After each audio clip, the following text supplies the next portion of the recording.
Hello, I'm Rod Elmore, and today we're going to solve some trig equations.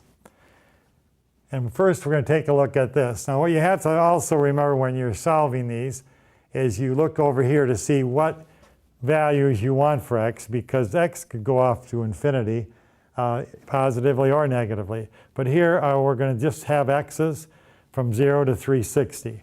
And so since this is in 360, we're going to want to give our answer in terms of degrees. Now how are we going to solve this? Well, if you have trouble solving this, you got to go back to see how you did on test 1 in this class, where we reviewed how to solve all of these kinds of equations. What kind of an equation is this? Well, if you're not sure, just think that this is a variable right here squared, and could you solve it? For example, could you solve that equation? If you can't solve that one, then trig is not your problem, algebra is your problem. So we're going to solve this problem just like we would solve this problem. Now there's two ways of doing this, and we could use either one of those ways for that. Let me just briefly, on this case, you could set it equal to 0, which it is, and then you could factor this into x minus 1 and x plus 1. Then you ask yourself, what's going to make this 0? X equals 1. What's going to make this 0? X equals a negative 1. So that's how you could solve that particular equation. These are exactly the same thing. It's just that the variables of x has been replaced with tangent of x. So think about algebra when you're trying to solve these. Now if your algebra is really weak, these are going to be hard. If it's strong, these should be pretty easy to do. So let's see, we could have used that method. In fact, I'll use that method just because I did. You could add 1 to both sides, that'd be fine too.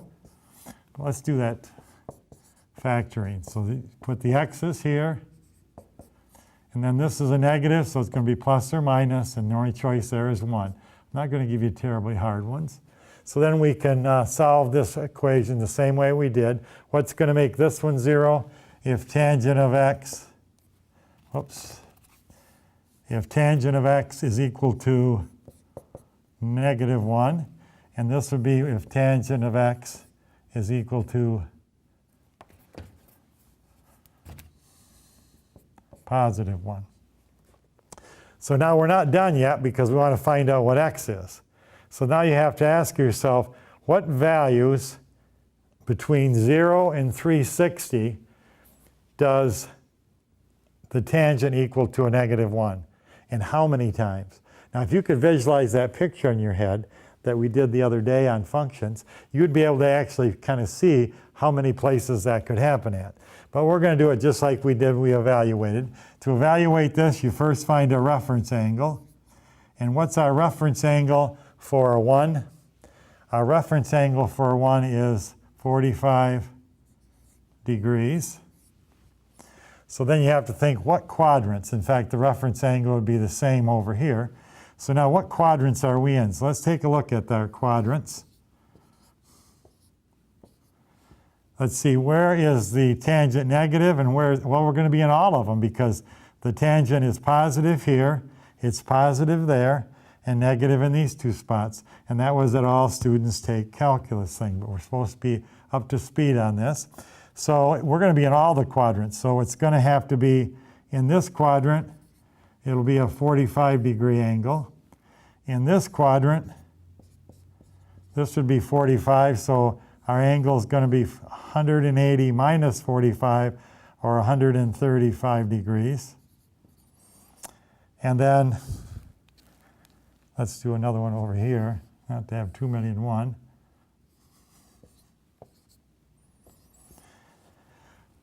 We're going to be clear over in this angle. This will be 45. And then how big is that? 180 plus 45, or 225 degrees.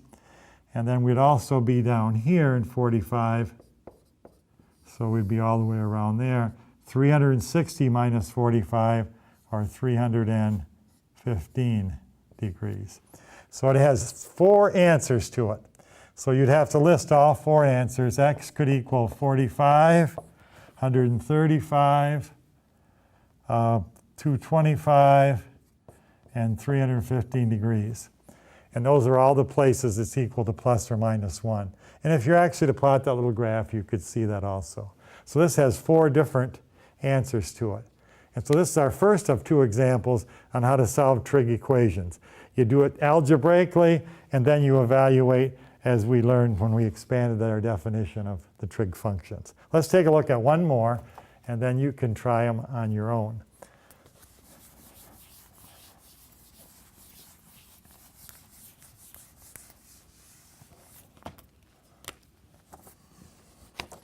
So let's try 2 sine squared theta minus sine of theta equals 1, and we're going from 0 to 2 pi. Now 2 pi indicates we probably should do it in radians instead of degrees, but I'm not really fussy at that. I'm just excited if you get either one of them right. So I'll take either answer. But now let's see, if we look at this, how are we going to solve this one? Now remember what I said before. Translate this. If this was 2x squared minus x equals 1, could you do it? And if the answer is yes, then you can do this. I'm not going to go through this, but I'll go through it and we'll be thinking like this, even though we see sine in there. So let's try it and see.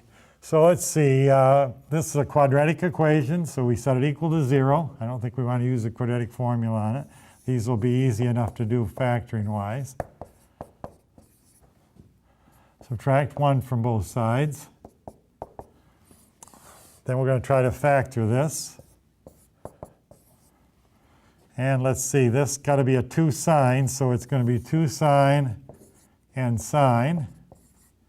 We don't have any choice. These are nice and easy, but I don't give you hard ones anymore. There used to be a time that people had to do this. People don't have to factor. We've got calculators to factor, computers that will factor. So all we have to do is get the theory down. So I keep these pretty simple. Now we got to have a plus or minus, but we have to have the big product to be negative. That's going to be the big product, so it's going to be times this one. So that's got to be negative, but if you guess wrong, you can just change it. Now, what's going to make this 0?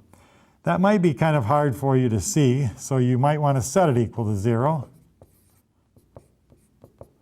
and then solve it. And then divide by 2. So the sine of theta equals a negative 1/2. That's one of our answers. Over here, this one's a little easier to see. Sine of theta equals 1. If 1 was here, 1 minus 1 is 0. 0 times anything would give us that 0. So here we have our answers, but remember, we want the angle. And let's try to get it in radians. So let's think about that. Where is the sine equal to 1/2? Well, let's do our reference angle.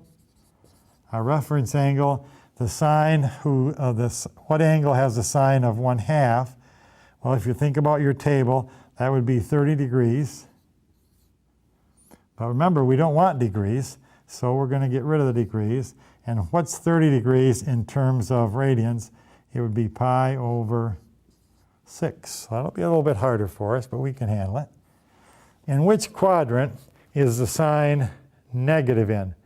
If you look at your graph, you could figure it out if you do all students take calculus. I like to look at that graph. It's positive, positive, so it's in the second and third and fourth quadrants is where the sign is negative at, so we need both of those. We'll do it over here. So let's just take a look at this. It's in this quadrant, and it's in this quadrant. And this is pi over 6, and this is pi over 6. This will challenge your fractions a little bit. So let's see, what angle is this in terms of radians? Well, it's pi all the way over to here, and add the 6 to it. So how many pi's is that? That's 7 pi over 6, because this is 6/6, plus 1 more is 7/6. Now this one is 2 pi all the way around, or 12/6, minus 1/6 is 11/6. Now if that really bothers you doing the pi's, I think it's good mental exercise, but you could do the degrees, and then this would be 30, this would be 180 plus 30, or 210. This would be 360, minus 30 would be 330. So you could do those. So we've got two answers, 7 pi over 6 and 11 pi over 6. Let me erase this to get our other one.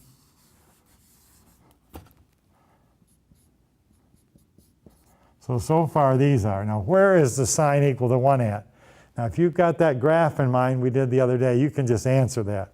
Because it goes up and then it goes down. Where is it equal to 1 at? At 90 degrees. So here theta is equal to 90 degrees, or pi over 2. So those are our answers for theta. I guess we should have our theta in here equal to that, but that'll work out okay. So we got our 3 answers. So if your algebra is pretty strong, the trig isn't too bad.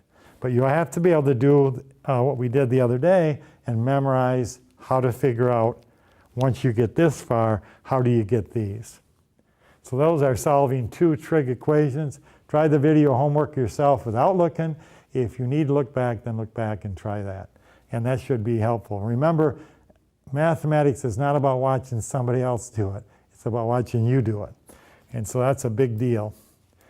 Thank you.